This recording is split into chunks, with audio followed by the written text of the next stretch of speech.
اس کی کیا وجہ تھی ہے زبان؟ آخر آپ صلی اللہ علیہ وسلم کیوں چاہتے تھے کہ ہمارا قبلہ خانہ کعبہ ہو؟ اس کی وجہ یہ تھی کہ مسجد اقصی جو تھی وہ یہودیوں کا بھی قبلہ تھا۔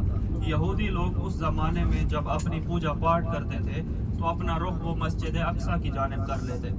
تو جب مسلمان ان کو دین کی دعوت دیتے تو آگے سے وہ یہ کہتے تھے کہ آپ لوگ تو نیا دین لے کے آئے، نئی شریعت لے کے آئے، نیا قرآن لے کے آئے، تو آپ لوگ دین نیا لے کے آئے ہیں لیکن قبلہ ہمارا استعمال کرتے ہیں۔ جس جانب ہم اپنا رخ کر کے اپنی پوجا پاٹ کرتے ہیں آپ لوگ بھی اسی جانب رخ کر کے اپنی نمازیں ادا کرتے ہو۔ تو اس وجہ سے آپ صلی اللہ علیہ وسلم چاہتے تھے کہ ہم مسلمانوں کی الگ پہچان ہو، ہم مسلمانوں کا الگ قبلہ ہو۔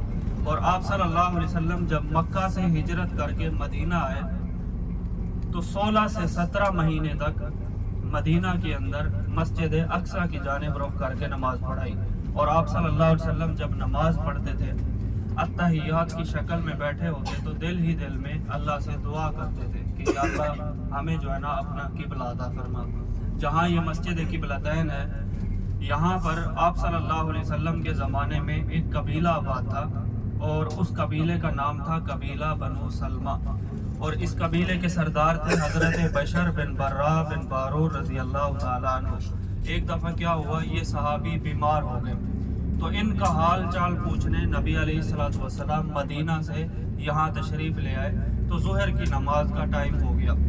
نماز ادا کرنے کے لیے آپ صلی اللہ علیہ وسلم اسی مسجد میں تشریف لے گئے جسے آج ہم لوگ مسجد قبلتین کہتے ہیں۔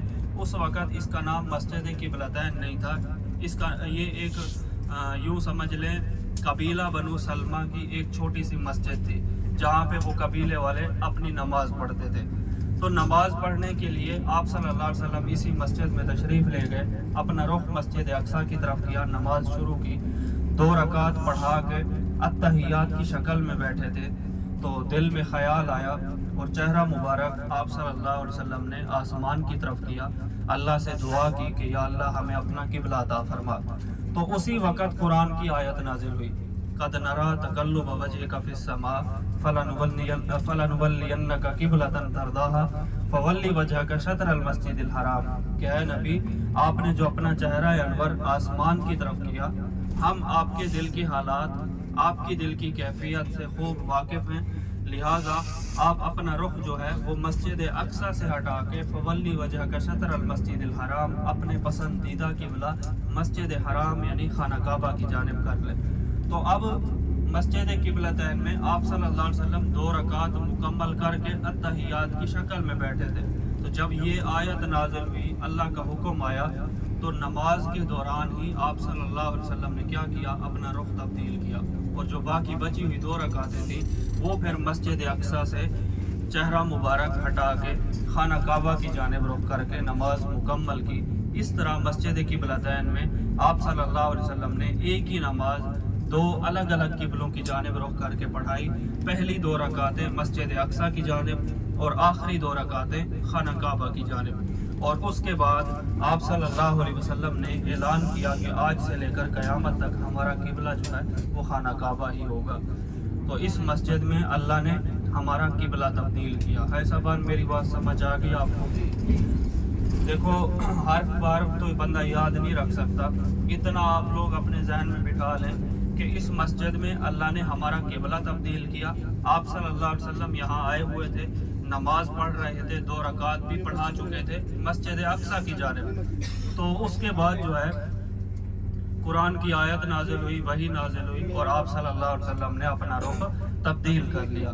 تو یہاں پہ انشاءاللہ ابھی رکیں گے، گاڑی رکے گی یہاں، بالکل سیم مسجد قباء کی طرح آپ نے یہاں پر بھی نفل ادا کرنی ہے اور مسجد کی زیارت کرنی ہے۔ لیکن مسجد قباء کے اندر نفل ادا کرنا اور مسجد قبلتین کے اندر نفل ادا کرنے میں فرق یہ ہے کہ مسجد قباء میں نفل ایک عمرے کے برابر ہے، لیکن اس مسجد میں کیونکہ اللہ نے ہمارا قبلہ تبدیل کیا اس وجہ سے یہاں ہم لوگ آتے ہیں۔ لیکن اس میں نفل ادا کرنے کی فضیلت کسی روایت کے اندر نہیں ہے، یہاں پہ صرف اسی لیے حاجی آتے ہیں کہ اللہ تعالیٰ نے یہاں ہمارا قبلہ تبدیل کیا، ہم جائیں گے مسجد کی زیارت بھی کریں گے، اور جس طرح مسجد کا حق ہوتا ہے تحیۃ المسجد، اس طرح تحیت المسجد کی نیت سے وہاں جا کے 2 نفل بھی پڑھ لیں گے. تو یہاں پہ بھی میرا خیال ہے وضو کچھ کافی حاجیوں کا ہوگا, آپ جا کے 2 نفل ادا کریں, زیارت کریں. ابھی آپ لوگوں نے یہاں اترنا ہے نا, آپ سب جو ہے نا 4 نمبر گیٹ سے اوپر جائیں گے. گیٹ نمبر یہاں یاد رکھنا پڑے گا آپ کو.